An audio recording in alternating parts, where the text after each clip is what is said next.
অনুপ্রবেশ জামিনে সিএ জবা রানী সরকারের অনুপ্রবেশের অভিযোগে ধৃত তরুণীর জামিন এবং সিএতে আবেদন করার পর 6 মাস পর জেল মুক্তি। ঘটনা ডিটেলে জানবো, প্রতিনিধি রাজেশ রয়েছেন সঙ্গে। রাজেশ,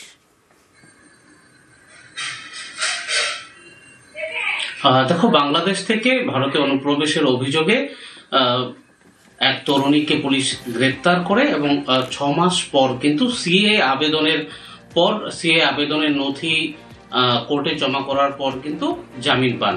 যেটা জানা যাচ্ছে, ওই তরুণী জবা রানী সরকার দীর্ঘদিন আগে তার বাবার সঙ্গে জলপাইগুড়ি এলাকায় এক আত্মীয়র বাড়িতে এসেছিলেন, সেখানেই তিনি দীর্ঘদিন ধরে থাকছেন এবং এরপর 2024 সালে শীতলকুচি এলাকার এক যুবকের সঙ্গে তার বিয়ে হয় এবং বিয়ের প্রায় 9 মাস পর অনুপ্রবেশের অভিযোগে শীতলকুচি থানার পুলিশ ওই তরুণীকে গ্রেপ্তার করে এবং তার স্বামীকেও গ্রেপ্তার করে এবং পরবর্তীতে কিন্তু তাদের জেল হেফাজত হয় এবং ওই তরুণীর স্বামী প্রায় 31 দিন পর জেল থেকে জামিন পান, মুক্ত হন এবং এরপর স্ত্রীকে জামিনে মুক্ত করার জন্য তিনি সিএ আবেদন করেন এবং সেই আবেদনের নথি হাইকোর্টে জমা করেন এবং পরবর্তীতে কিন্তু প্রায় 6 মাস পর ওই তরুণী গতকাল জামিনে মুক্ত হন।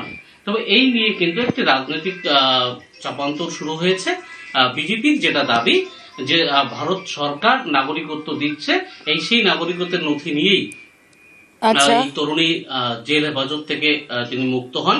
অপরদিকে তৃণমূলের যেটা দাবি যে এতে বিতর্কের কিছু নেই, কারণ এক রাষ্ট্রের সঙ্গে অন্য রাষ্ট্রের কারো বৈবাহিক সম্পর্ক হতেই পারে, আইন অনুযায়ী পুলিশ ব্যবস্থা নিয়েছে এবং সংবিধান অনুযায়ী সে ওকে 1/9/2025 যে নোটিফিকেশনটা সেন্ট্রাল গভর্নমেন্টের বেরিয়েছিল, সেখানে পরিষ্কার বলা আছে কোনো ব্যক্তি যদি বাংলাদেশ থেকে ইন্ডিয়াতে 31শে ডিসেম্বর 2024 আগে আসে, তার এগেনস্টে কোনো লিগাল প্রসিডিংস হবে না। সেই আর্গুমেন্টের উপরে মহামান্য আদালত অনারেবল জাস্টিস সুব্রা ঘোষ তার বেল অ্যাপ্লিকেশনটি মঞ্জুর করেছে। আমি একজন বাংলাদেশি হিন্দু, বাংলাদেশে ছিলাম 6 বছর বয়সে। বাবা আমাকে এখানে রেখে গেছে, এখানেই বিয়ে করলাম। হঠাৎ একদিন পুলিশ আসলো, এসে তুলে নিয়ে আসলো। জেলে 6 মাস ছিলাম, অ্যাপ্লিকেশন করেই ছাড়া পেলাম। কেন জেলে গিয়েছিল? কেন জেলে? ও বাংলাদেশি বলে জেলে গিয়েছিল। তোমাকে কেউ সেই সময় তুলে নিয়ে গেছিল? তুমি কতদিন পর ছাড়াবো? আমি 31 দিন পর ছাড়া পেয়েছি।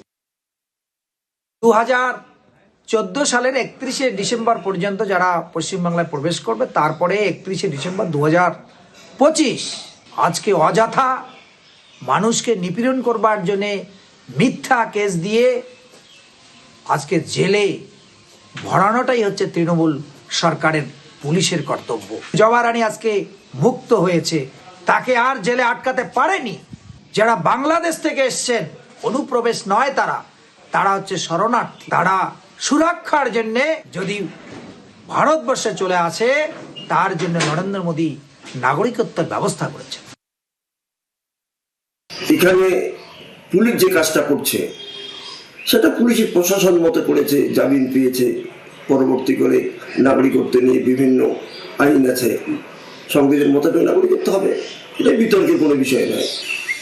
সেটা করছে, সেটা পুলিশ প্রশাসনের তার কাজ তারা করেছে, সংবিধান অনুযায়ী আইন অনুযায়ী তাদের পরবর্তী করে নাগরিকত্ব দেওয়ার পর তারা যোগাযোগ করবে, এটা ভারত সরকারের ব্যাপার।